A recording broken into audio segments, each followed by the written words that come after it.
Hello, Steeler Nation, and welcome to your Steeler Nation podcast, sponsored by Total Sports Enterprises. I'm your host, G.Stryker, and first thing we're going to get into tonight, obviously, is the injury situation that kind of took me by a loop today. Witherspoon still is not practicing with that hammy. He is already ruled out. TJ Watt was the biggest surprise because he was limited all week with those ribs, stated that he's going to be questionable for this weekend. At least with ribs, if you're wearing a flak jacket, you really can't damage them any more than they already are. So that's a good point, and you just have to deal with the pain. And when it comes to pain tolerance and watts, you can expect TJ to be playing this weekend. That's at least what I'd be betting on. The biggest confusion, I guess, with the entire injury report is that Warren practiced all week fully and is now listed as questionable, whereas Najee didn't practice until today, limited, and he is listed with not given an injury designation for his oblique or his abs. So that was a pretty big head scratcher to me. I don't know if it's just what they want to do with kind of keeping people up and bringing people back, but they obviously would not have to waste a roster space and another call-up for McFadden can save him for later in the season in case there's more injuries with the running back room, because you only get the 2 call-ups before you have to be called up permanently. At least on the other side of the field, Atlanta's looking really, really healthy. They've got 2 backup defensive players that are questionable, as well as their starting left guard, Chuma Edoga. And he's had that knee problem. He was limited on Wednesday and did not practice at all on Thursday and Friday. So I guess they're hoping that he can hold out and be a game time decision to play in that game. But that gives them a little bit of trouble if they don't have a starting left guard there going up against Casey Hampton's side. So that could give them some problems if they have to put somebody new in there. Now I wanted to talk about the offense is improving, guys. We talked about that ad nauseum in the vidcast. But can Kenny Pickett continue to improve with the offense? He kind of has to, I hope, but right now the record of the other teams is something we have to take into account.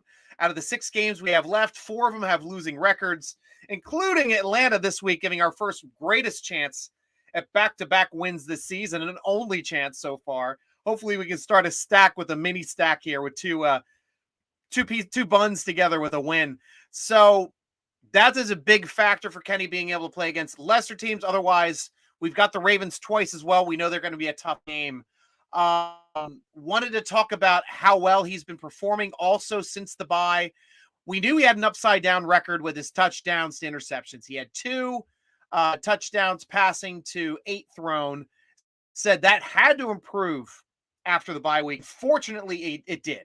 Mildly on the stat sheet because now he has 3 touchdowns, 1 extra touchdown, but still has those 8 interceptions. But he's done a much better job at controlling the football, making sure he's not turning the ball over to the other team, whether it's a fumble, whether it's an interception. He's making smarter throws. He's getting to the edge and keeping his eyes downfield to make plays, deeper plays with his hands like Ben Roethlisberger used to early on in his career. And that's starting to show up now. And he's doing a good job at the sideline. If it looks like he's going to get hit in the backfield and he's getting toward that sideline, he will just pitch that ball out of bounds, give it a good old shuttle pass. And there's no way it's not going to be an issue or not going to be fumbled out of bounds. It gives the most strength to do it. At least it's a natural motion for that quarterback. But I like seeing it. And I like seeing that he's going to start taking a couple more chances with George Pickens, his fellow running mate there in the last draft, going 1 and 2 respectively, Pickett and Pickens. Want to see that develop into, I'm going to count on you on this play for you to make the play. I'm going to put the ball up. You go up and get it. That's what we've got to start doing with George Pickens. And that's where Kenny really has to improve to show me that he is our quarterback going forward. Because that's something Ben did with AB. Ben did it with Holmes. Ben did it with Hines. Ben did it with Plex. He knew how to get that ball out there in a spot where only his guys could go get to him, jump up, fight for that ball, and grab it. And those are the guys that I'm expecting to do it. Deontay Johnson on the left side, of course, as well, getting open quick. But let's take some shots down the field with George as well. Guys, now it's time on the show for questions from Steeler Nation, sponsored by Manscaped. Go on over to manscaped.com, ladies and gentlemen. and get the Manscaped Platinum Package. What do you get in the Platinum Package, Stryker? You get the Weed Whacker ear and nose trimmer. You get ball deodorant.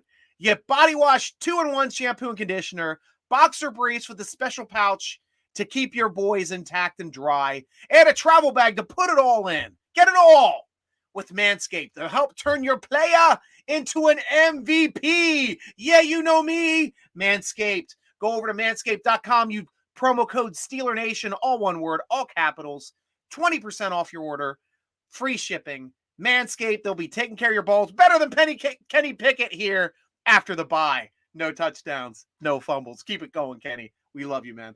Manscaped, guys. Go check it out. Now it's time for our questions from Steeler Nation. Go to SteelerNation.com football forum. It's free to join. That's where I take the questions from a thread each week from there. First question coming from /Steel. Do the Steelers have it in them to win back-to-back games? Well, honestly, this is the best week to do it, going up against another losing opponent when we played so many winning teams in the first half of the season. Look back at it. I think the Browns were the only team with a losing record that we played in the first half of the season. This half of the season, we're getting to play a lot more teams with losing records. Atlanta being one of them. That entire division is having trouble finding wins. We just beat New Orleans a couple weeks ago. We showed Tampa the door already earlier this season. We match up well against this division.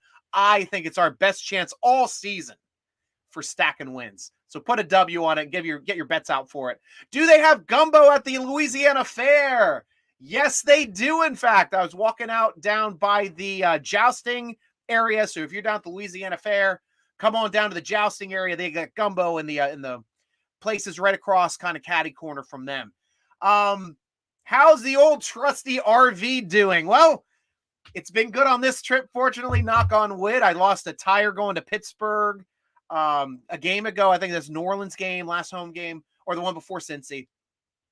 Tire shredded, took out my wheel well, took out my ducts for the heating system, took out the fuel fill pump, and then everything attached to the generator.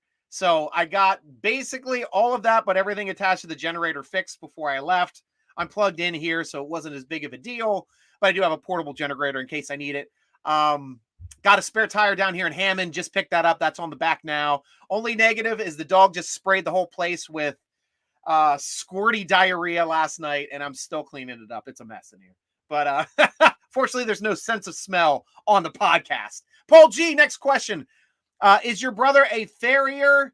Working at he works at the fair. He doesn't shape iron into round horseshoes, so he's not a farrier, but he shapes them into blades.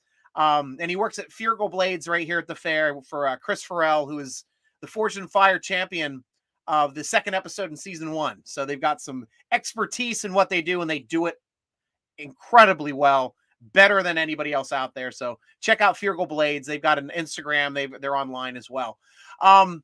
Is 40 really Rudolph's agent? Next question for Paul G. I'm sure Ford would love to rep somebody, but Tim Younger is actually Mason Rudolph's agent. So that's what you get with him. Next question from Paul. Does Danny Boy have a bubblegum endorsement deal to fall back on? I think you're talking about Danny Smith and the way our special teams have been covering kicks. It's been atrocious. It's been bad. Big part of that is having Boykin. He's been out for the last 3 weeks. He's back this week.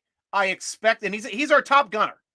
He was leading our team in special teams tackles when he went down. He's back. Now I'm expecting us to be able to get people back on the ground around the 20-yard line as opposed to letting them rip off 40-yard runs like they did multiple times this past week. Litos, what do you think of our two wide receiver, 2 tight end formations as the base for our offense? I'm all for it. I also really like Gentry's improvement. He's gotten a lot better this year. I just hope they stop throwing short yardage passes to him and hope he gets to kind of use his size down the field a little bit, because 6'9" is a mismatch no matter how you slice it. That's just the way it is. I also like the 2 running back, 1 tight end, 2 wide receiver sets.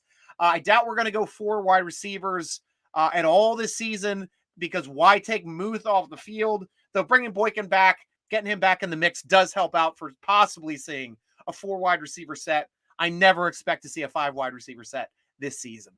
Blitz. Larry O, loved the signing. Is he back with us next year or on to the Ravens? I I hope he's back with us here, Blitz. He's been with two other teams, obviously, with Cincy and Cleveland, so it's only a natural progression that he'd end up on the Ravens next. And it's fun to think that he'd play there. But if he likes it here, he will stay. He must be paid, number one, no matter what, but at least he's rostered with the Steelers. He's gotten to take a season underneath the Coach Tomlin, underneath the Coach Flores and Coach Austin there on defense. So he's gotten to know really what this, and Dunbar as well, the incredible defensive line coach as well. So he's had excellent coaching in this stint, and a group of guys that know a ton about NFL football. And those guys are great to learn from. So he might want to stay here. Who knows? Because he might be at least a little bit more productive in this setup than he would at other places, which might want to use him more as a nose tackle. So next question from Blitz. What are the odds of picking a wide receiver in first 2 rounds of next year's draft? I know it depends on who is there, but I hope not. Well, assessing the wide receivers, Deontay Johnson is signed for another additional 2 more years.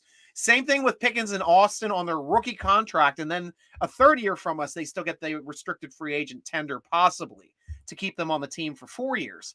But unless we go signed another restricted free agent, I expect the Steelers to pick up somebody in the draft, maybe low.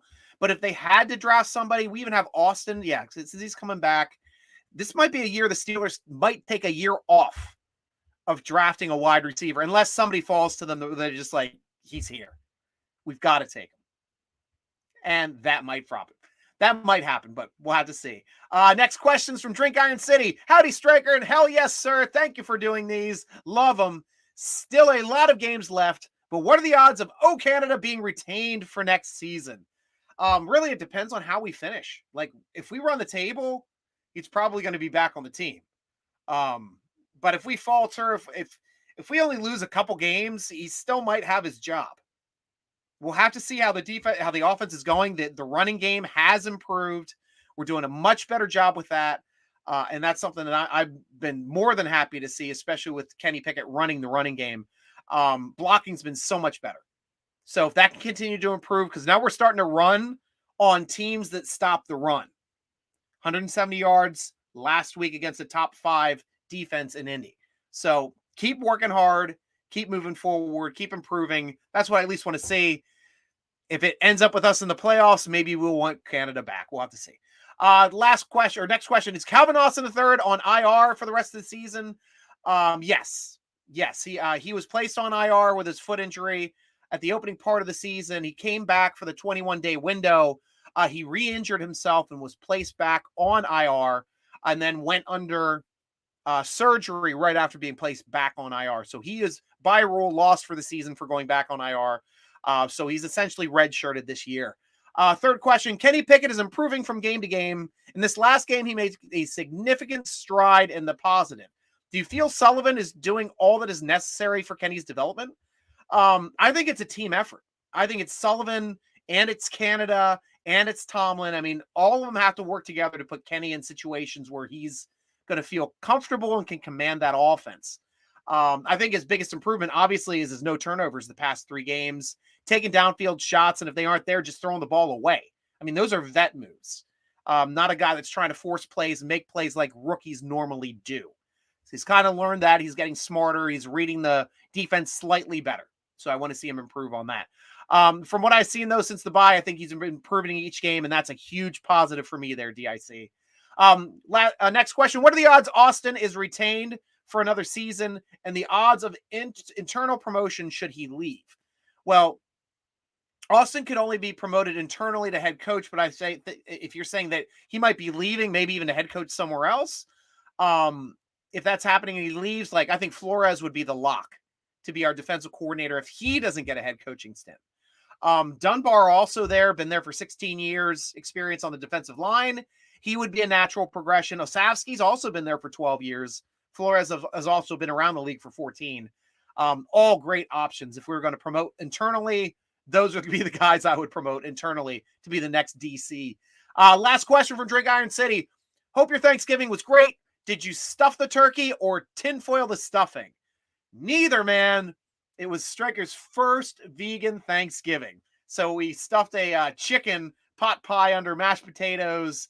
We used that corn. It was QUORN, but it's really chickeny consistency substitute. And I loved it. It was awesome. Especially since I'm doing it from my heart.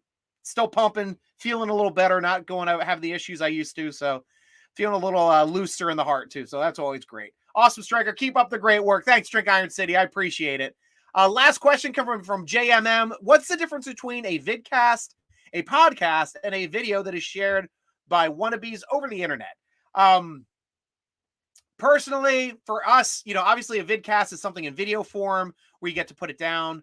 A podcast is something you do mainly in audio form, but for both the Steeler Nation podcast and vidcast, I do them both on audio and video. So you can find them both on the podcast spot if you want to download and listen, or you can just watch them in real time or watch them on YouTube on our YouTube channel, youtube.com/Steeler Nation.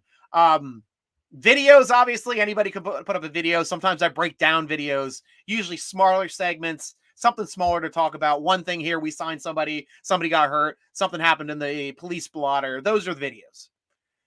Extrapolating on them is when you get a podcast and a vidcast. So thanks for the question, JMM. Looking forward to seeing you over there on Steeler Nation all the time. Guys, be sure to go over to Steeler Nation, to Total Sports Enterprises, our sponsor of choice, and check out tseshop.com and follow them on Twitter at Total Sports ENT. They're giving away free jerseys, signed helmets every week. Even during the games, they're always giving stuff away. So make sure you're following them on Twitter so you can grab some free swag every week and during the games, thanks to our great sponsors over at Total Sports Enterprises. Read our great Pittsburgh Steeler-focused articles at SteelerNation.com. Tweet us and Facebook us at Steeler Nation.